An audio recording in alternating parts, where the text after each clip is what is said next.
teman-teman. Assalamualaikum warahmatullahi wabarakatuh. Kembali lagi bersama Nia Siro ya. Oke, pagi yang indah untuk kita semua ya. Teman-teman, semoga semua kegiatan kalian semua lancar, selalu diberkahi ya, dan selalu semangat pokoknya. Apapun yang kita lakukan, yang penting itu enjoy. Oke, aku mau cerita. Mungkin kalian bingung ya. Nih Siro tuh kreator kah atau host kah gitu? Profesiku itu apa? Profesiku itu adalah seorang pertama ibu rumah tangga, udah pasti. Ya. Kalau nanya udah punya suami belum, ya udah ya guys, anakku 2 ya. Nah, untuk masalah profesi aku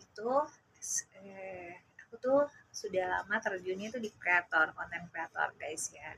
Dan aku mau berbagi juga, jadi aku nggak akan pernah bosan untuk berbagi sama kalian semua pengalaman aku menjadi seorang konten kreator tuh kayak apa teman-teman ya. Oke, aku mau cerita awal perjalanan aku nih teman-teman ya. Awal aku jadi konten kreator.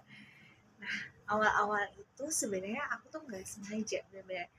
Tadinya itu aku tuh lebih jadi support system di belakang layar, jadi untuk support anakku Zea sama suami aku yang podcast. Jadi awalnya mereka sih yang sebenarnya jadi konten kreator, mereka dulu. Anakku dulu Zea nyanyi kan dia dia nyanyi lah di YouTube ya, ada 1 tahun di YouTube. Aku lebih namanya seorang ibu kan support ya di belakang layar. Aku tuh yang make upin dia, aku yang kayak nyiapin gitu lah semua ya. Nah, mungkin nggak tahu ya awal ceritanya aku tuh kenapa bisa terjun ke konten kreator. Nah, hal yang baru sih bagi aku teman-teman. Aku belajar di situ, mulai belajar tuh namanya kamerain, namanya cara cara untuk kita edit gitu. Aku belajar. Memang dunia aku tuh di belakang layar. Aku ngajar guru kecantikan kulit dan makeup artist. Jadi aku selalu bikin cantik perempuan-perempuan ya. Nah, sudah akhirnya aku lihat anakku Zea nih kayaknya mudiannya parah. Jadi memang mudiannya bener-bener bosan lah dia ya kan. Akhirnya udah mau berhenti, udah mau fokus sekolah, mau ini. Ya udah akhirnya stuck gitu setahun. Nah, belum gimana itu guys anakku Zea. Ya aku lanjut suamiku mau bikin kayak podcast gitu, jadi podcast sama temen-temennya ya. Ya itu pun gak lama teman ya. Lanjut lagi aku bingung dong ya. Aduh ini kok pada KO ya. Aku sebagai entah ya, kalau bakat kreator itu teman-teman kalian misalnya pengen jadi kreator itu nggak hanya sekedar pengen dan ngejalanin, itu harus ada passion. Nah, bakat itu harus aja guys. Ciri kita bakat tuh emang tingkat konsistensinya tuh tingkat bener-bener konsistensi. Jadi dong akhirnya aku mikir gitu kan, loh kok pada nyerah gitu kan. Aku nggak nyangka ternyata bakat itu di aku guys, menjadi seorang content creator.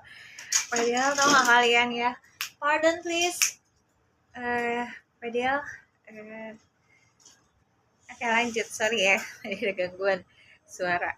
Nah lanjut, terus aku mikir aku mau kasih nih buat kalian mungkin teman-teman yang memang pengen juga ya jadi content creator gitu ya.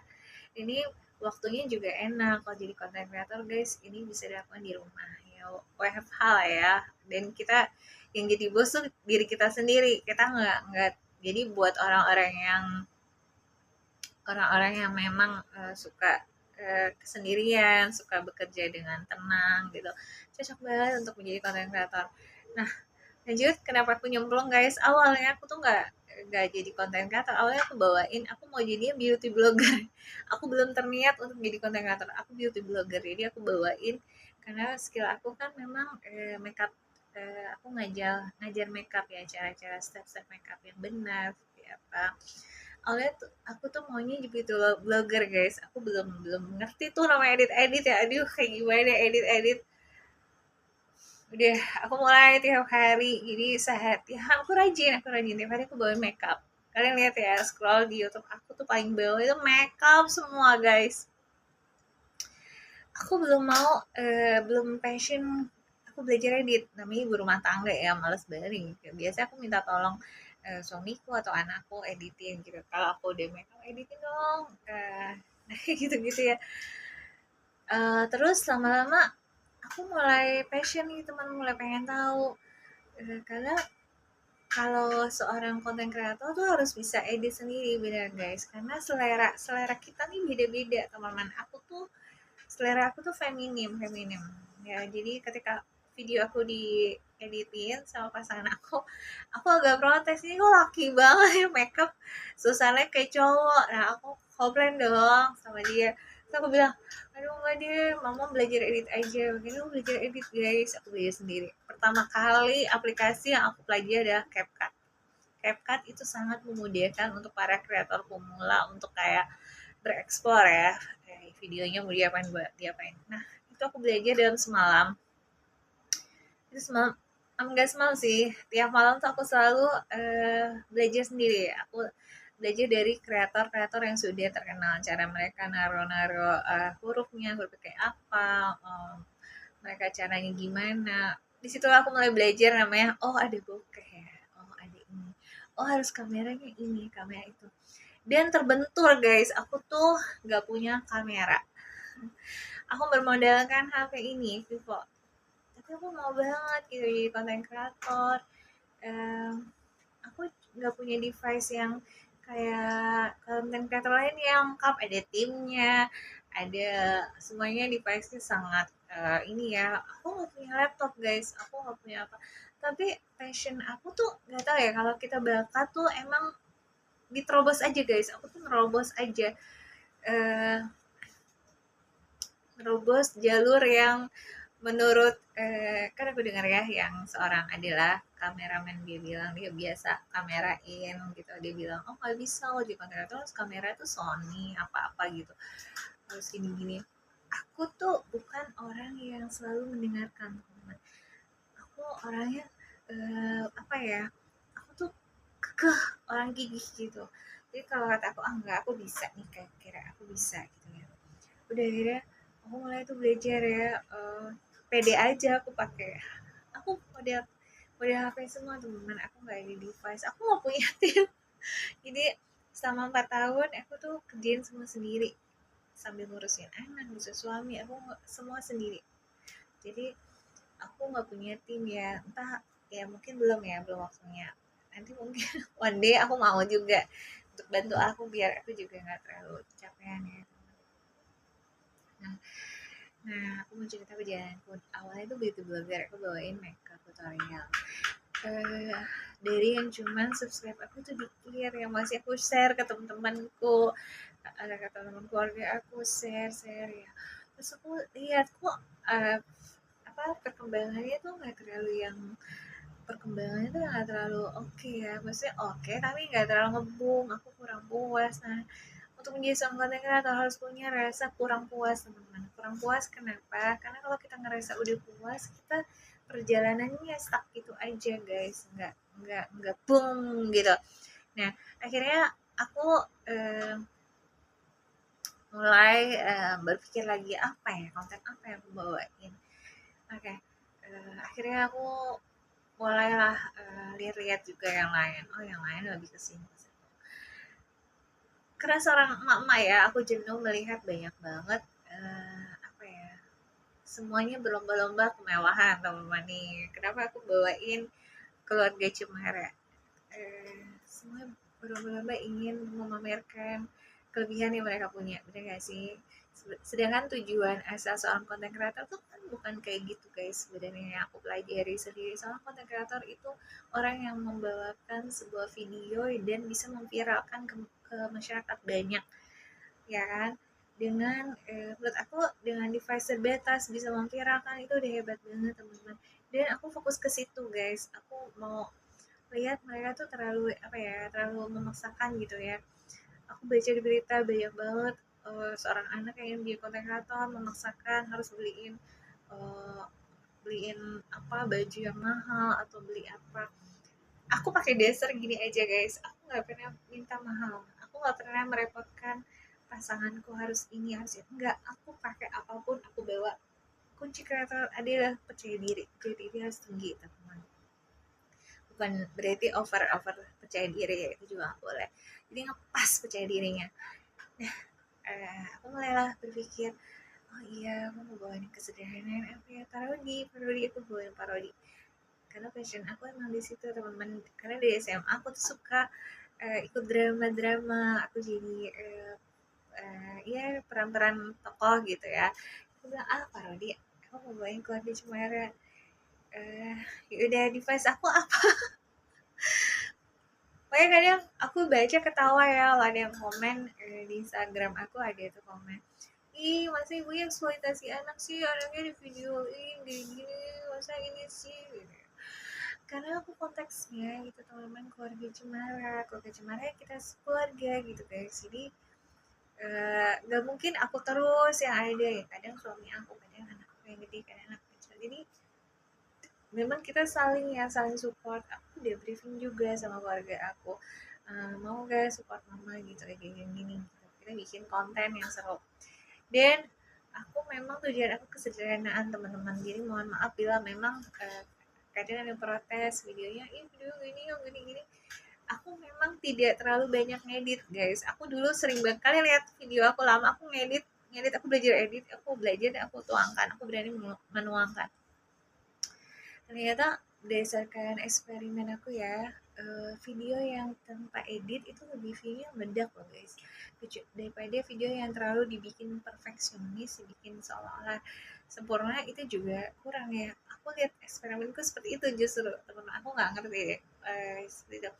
Jadi yang aku viral yang Babe dan Zea itu 34 juta view guys, itu tanpa edit, jadi dengan kamera sederhana langsung aku upload kayak gitu, dan harus semangat ngejalaninnya, harus happy enjoy, karena masyarakat juga pas nonton juga akan ngerasain wah ini lucu gitu. Makanya aku anakku bilang di sekolah ya, mama mama FYP terus ya gitu. Nah kunci konsisten guys kayak gitu. Udah deh perjalanan 4 tahun. Nah jadi sebelum aku jadi host aku content creator. Nah untuk host aku baru 2 bulan ini guys, aku nyemplung ke host, aku pengen mempelajari, oh oke, jadi host seperti apa.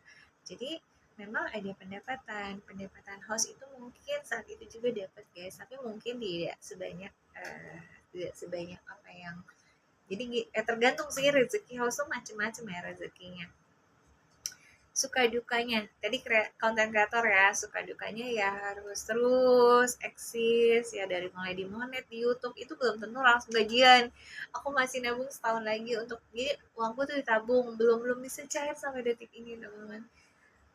Jadi kayak gitu ya, seorang konten kreator sabar banget, makanya yang udah pada sukses itu sabarnya udah bagus, udah aku yakin mereka tuh udah bagus banget kesabarannya tingkat dewa ya. Nah untuk host, aku mau cerita juga. Untuk host itu niat aku tuh pengen nemenin anakku Zia sebenarnya, mendampingi.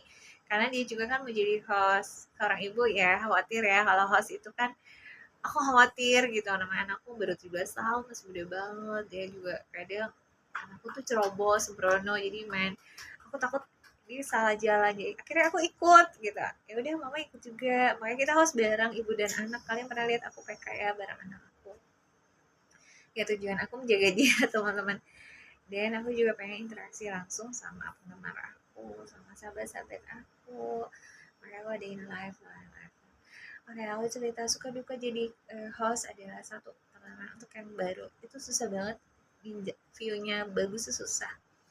Untuk menjadi host kan harus memiliki public speaking yang bagus. Kalau kalian tidak punya public speaking, tidak punya attitude, tidak punya manner, ini kalian lihat ya, ada dua host itu, dua jalan yang instan, sama aku bilang instan ya, aku tidak memblame siapa-siapa, instan dan jalan yang memang lurus gitu ya. Instan, oke, untuk instan kalian tidak perlu memiliki public speaking yang bagus, kalian tidak perlu memiliki attitude yang baik, kalian hanya menampilkan kecantikan kalian, menampilkan apa yang kelebihan kalian kepada penonton. Nah host yang lurus, yang tidak instan, ini jalannya meri banget. Aku pilih jalan yang lurus aja teman-teman. Jadi eh, karena apa? Banyak tawar-tawaran dari penonton, mau ini asal gini-gini. Aku tidak melakukan apa yang mereka mau teman-teman. Tapi ada dua keuntungan kita teman-teman menjadi ya banyak sih keuntungannya. Kita jadi bisa, tapi untuk menjadi host yang lulus harus memiliki public speaking yang baik, harus memiliki bonding yang kuat sama penggemar, sama penonton terutama ya. Dan harus sabar, ekstra sabar, karena host itu lebih apa ya, lebih karena kita interaksi sama orang langsung gitu ya. Jadi kadang kita baca komentar tuh langsung, nggak cuman kayak kalau di konten kreator kan kadang ada komentar kita bisa nggak langsung ya, kita bisa skip atau kita blok kalau emang udah nggak sopan. Nah, tapi kalau menjadi seorang host itu benar langsung kita dikomenin teman-teman. Jadi ya, nah itu aku belajar ada dua sisi teman-teman host itu. Ada sisi host yang instan, aku bilang instan ya teman-teman, itu yang memang mereka memberi apa yang penonton mau, penonton yang nakal ya kayak gitu. Dia gantung kalian mau jadi apa nih, content creator atau host. Kedua ini teman-teman, kedua ini tuh saling relate. Kenapa aku bilang saling relate? Ini saling berkesinambung. Kita nggak bisa menjadi content creator tanpa kita live itu untuk kita bonding sama penonton. Nah, itu harus. Nah, sebaiknya kalau kalian menjadi host, jadilah content creator yang host yang lurus aja guys, jangan instan please. Instan dampaknya sangat banyak, dampak buruknya. Satu, kalian akan terkena masalah demi masalah. Udah masalah, ada masalah, tidak masalah lagi. Ngerti ya maksud aku ya? Banyak banget host-host yang ditangkap, kalian tahu ya. Itu karena mereka cari jalan instan. Nah, bukan berarti aku naif ya guys, tapi aku harus berhati-hati karena aku memiliki anak perempuan, aku harus beri contoh yang baik. Nah, kedua ini saling relate teman-teman, kalian boleh pilih mana sih, host atau kreator, tapi aku lebih menyukai dunia kreator guys. Untuk host, aku untuk nge-touch follower aku teman-teman, aku pengen interaksi sama mereka karena mereka udah menyempatkan waktu untuk kasih like, komen ya. Kemarin aku tuh perdana YouTube host live streaming itu YouTube, aku cuma sebentar aja karena aku harus live lagi di Bigo ya. Aku tersentuh banget, mereka sampai lihat ih kalian sih nggak ada yang likein, kayak kita like, aku like ya gitu, semua like gitu, aku subscribe ya kayak gitu. Jadi touch bondingnya dapet kalau live gitu guys. Aku niatnya ke situ, aku nggak mikirin how much I can get money from live. No. Aku orang yang nggak pernah mikirin ini ya, pulus ya. Mungkin nanti itu ada ya, masa iya effort kita udah segitu, masa nggak ada, nggak mungkin ya namanya gitu kayak gitu. Ya kalian yang mau terjun ke dunia content creator ataupun host, pilih jalan yang baik aja guys, pilih jalan yang baik gitu.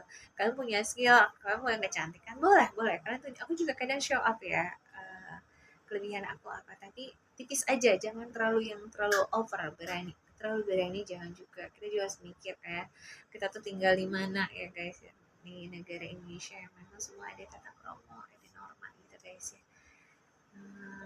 Dan kayak gitu, dan selalu jangan lupa untuk berdoa terakhir teman-teman ya, berdoa semangat terus. Untuk kalian yang belum menghasilkan, aku lihat ya kata-kata pemula yang masih $0,01, semangat, kalian pasti bisa, semangat, kalian pasti nemu. Jadi pasti nemu, aku juga nemu. Cari video yang otentik yang mereka suka tuh apa, kalian upload kayak gitu, bikin terus, jangan bosen terus, konsisten, jangan mikirin, jangan terlalu lama ngedit ya, jangan terlalu, aku bilang kalian jangan terlalu lama ngedit satu video. Sehari aku bisa upload 10 video, kemarin aku upload 20 video sekaligus guys, beneran. 20 video ngebum, dan aku alhamdulillah aku menghasilkan dalam sehari aku menghasilkan itu $12. Itu di platform Bigo yang aku bilang ya. Di Bigo itu ternyata selain untuk host, itu bisa untuk kita seorang content creator bisa di Bigo, kan boleh ke sana.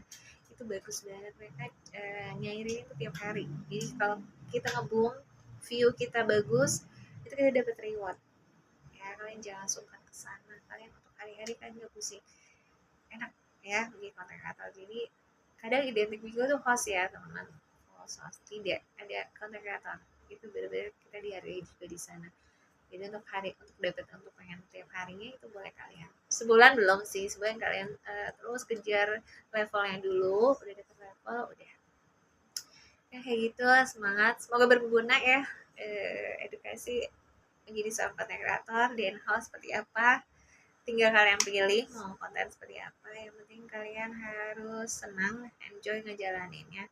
Oke, demikian, jangan lupa untuk like, share, komen, dan subscribe channel YouTube-nya Sira. Semoga bermanfaat ya tips dari aku. Bye.